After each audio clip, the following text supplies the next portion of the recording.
we all have a touch of hateration, believe it or not. On one level or another, just some of us know how to contain it. Some of us know how to dismiss it when it tries to arise. Some of us know how to dismiss it, clear our minds from it, or self-check ourselves when those moments come. And then others, it just gets out of control. Well, that's what the story of Cain and Abel is about, that the hateration got out of control. And my man ended up killing his little brother, his brother. Took him out into the fields and ended up killing him, as the story goes. So that's what that was derived from. That was one of the dogs that I own. And then the other one I own, he's a great bully. His name is Judah. That name was also derived from the Bible as well. Judah was part of Jesus' clique. Remember I talked about Jesus last week, right? Dude with the beard, hangs on the cross, you know, the crucifix, rosaries. I'm sure you guys have been familiar with that on one level or another, right? Well, the story goes, my man rolled with a clique, a little gang if you want to call it that. The apostles, or some call them disciples. And I don't mean folks, I mean disciples back in the Bible, right? And those were his clique. He ran with 12 of them, and Judah was one of his clique that ends up backstabbing him at the end of the day. Ends up turning on him, regardless of all the love that Jesus showed his boys, right? All the love that he provided to not only him, but everyone around them. And at the end of the day, Judah still ended up cutting his throat, ended up backstabbing, sold him out. Hated on him and sold him out for a few pieces of silver, some money at the end of the day. And then we look at that situation, more likely that's how life is, man. We all have a Judah around us, no doubt about it. Maybe you haven't discovered your Judah yet, but I promise you, before your life ends, you will have discovered not only one, but many Judahs that have crossed your path in life. I promise you that. And when it happens, you'll remember the story. When you come across or you have identified your Judah, and it'll probably be more likely when it's too late. Because that's usually when that surfaces, right? People's true colors usually arise after the fact, when something goes down in life. Somebody that you thought was your boy, your girl, your BFF, your homie, you know, one of your folks, one of your brothers, whatever you want to classify it and call it, right? There's usually, it ends up being one of those. And it really, really hurts when it ends up being one of those. See, right now, people you hang with, maybe you started hanging with them, maybe you have been hanging with them for a year, maybe 2, maybe 3, maybe 4, I'll give you that, right? Maybe even 5 years, maybe even more for some of you. You really think that's your man. You really think like that's my dude. He got my back. Like we ride or die. Like, you know, we kill for each other, right? We like, we'll make it happen. We'll do this, right? And the same thing with your girl, whoever she might be. Like, man, that's my girl, man. I'll never trick on her. She'll never trick on me. She'll never tell on me. She'll never mess with my boyfriend, my man. She'll never cut my throat. She'll never. He'll never. See, that's usually how it plays out, especially right now. But life will teach you otherwise. Life will teach you, and it will. And I'm not hating on nobody's friendship. May God bless you and all your friends and everybody you appreciate or you think you appreciate. God bless them. But when the time comes, you'll be able to resonate on this story right now. Most people don't tell on themselves, right? Most people, when we're out there and we're getting into some type of illegal activity, we normally don't just tell on ourselves. Usually there's a Judah that does that for us. That tells on us, right? That betrays us. That's what I mean by that, right? I don't mean petty stuff.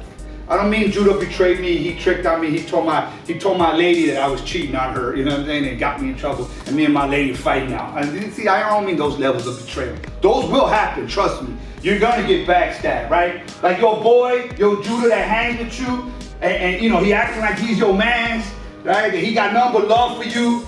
But deep down inside, he kind of likes your girl. You know what I'm saying? Like deep down inside, your girl looks pretty to him, right? When you ain't looking, when you looking that way, he's busy looking at your girl from the back, right? And he's in his mind like, damn, if this dude wasn't around, like, man, she could be me, right? That could be my merch. Like, I could have this. Like, he don't deserve her, right? But yeah, you know, he kicks it with you, and there's smoking, and you know what's good, and you know, he pats you on the back, he shakes up with you, and he pounds his chest, and he does all that good stuff. And he acts like he gives you advice, you know, homie advice, my boy, advice as my boy, right? And little do you know that in the back of his mind, he's hoping for you to have a downfall. So hopefully if you have a downfall and you fall far enough, then maybe, just maybe, he'll have a chance to come up on what's yours, right? That happens all the time. Same thing with you females. You might have a good dude in your corner, right? A guy who respects you to the utmost, a guy who shows you love, a guy who cares for you, right? He's there, he's doing the most. He goes over and beyond. And your girl is in the background like, damn, I wish I had a man like that, you know what I'm saying? And she's hating on you at the end of the day, right? You're Judah, right? They come in male and female forms. So just be careful out there. That's that Judah that dude was talking about in that JIT program back in 2019. That's exactly what he was talking about. You'll see it. And hopefully it's not in a painful moment. Hopefully it's not in a irreversible moment. And what I mean by that is that it was a situation that you and your Judah committed some information that you and your Judah know about, and your Judah turned his back on you, right? Threw you under the bus, tricked on you, and now you're in a bad situation. Now you either locked up, you know what I'm saying, because Judah signed a statement against you, he told on you, you know, you and Judah were getting it in together, whatever you and Judah were doing, right? You and Judah were committing crime, you and Judah was out there getting it in, you and Judah was just up to no good, doing dirt, doing whatever. And Judah got caught, and now Judah is signing a statement on you. Now he's telling on you, right? The police got him hemmed up, and now he's scared, and now he's telling on you. See, that's what I mean. Hopefully it's not one of those types of betrayal, because those hurt. And I don't mean like, okay, you guys got caught, you broke into a little garage and some stolen tools and whatever. I'm talking about like some real deep stuff. Like, you know, you and your Judah are getting down on some felony level crimes. Like you playing with pistols, like you out there robbing people, committing armed robberies. You start breaking in, putting pistols to people's heads, and you're robbing them. Or you're shooting at people and they're shooting at you, right?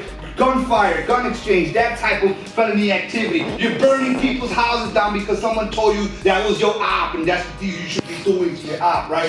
I'm talking about that level of crime. And then your Judah gets caught because you got away, but your Judah slipped up. He got caught because maybe he ran his mouth, told the wrong person, got told on, and now your Judah has betrayed you. See, that type of irreversible moment is what I'm trying to point out right now. Because when that type of irreversible moment happens, ooh, those hurt the worst. Do you know how many people are in prison right now because of their Judah moment? Because someone told on them, right? There's a huge percentage, I wouldn't be wrong to label the exact statistic or percentage of people, but that percentage is extremely high of people that are in prison right now, serving time right now.